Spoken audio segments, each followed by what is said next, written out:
మామ, గుర్తుపట్టారా? ఇది ఏ రోడ్డో? ఇటువైపు రోడ్డు, అటుపక్కన అడవి. మన నర్సాపురంలో గోదావరి ఉన్నది కానీ అడవి లేదు కదా. అడవి ఎక్కడి నుండి వచ్చింది అని అనుకుంటున్నారా? మన మున్సిపాలిటీ వాళ్ళు చేసే మెయింటెనెన్స్ వల్ల మన నర్సాపురానికి అడవిని సృష్టించారు.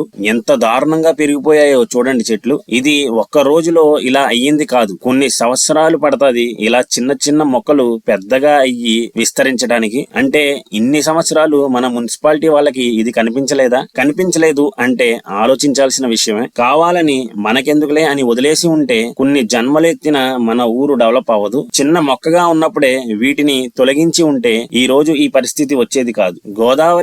గోదావరికి ఆనుకొని రోడ్డు, నడవడానికి ప్లాట్ఫామ్, కింద పడకుండా ఉండడానికి సిమెంట్ తో కట్టిన దిమ్మలు, ఇన్ని ఏర్పాటు చేసి ఊరికి అందం తీసుకువస్తే మెయింటెనెన్స్ అన్నది చేయకుండా ఊరిని గాలికి వదిలేసి సర్వనాశనం చేశారు నర్సాపురాన్ని. వచ్చే పుష్కరాలకు గోదావరి గట్టుని మీరు డెవలప్ చేసే ముందు పుష్కరాలు అయిపోయాక కూడా అలాగే మెయింటెనెన్స్ చేస్తాము అని అగ్రిమెంట్ తీసుకొని డెవలప్ చేయండి. లేదు పుష్కరాల తర్వాత మేము మెయింటెనెన్స్ చెయ్యము, గాలికి వదిలేస్తాము అంటే మీరు ఖర్చు చేసిన ప్రజల సొమ్ము వృధా చేసినట్టే. ఒక్క మాటలో చెప్పాలంటే డబ్బులు బోక.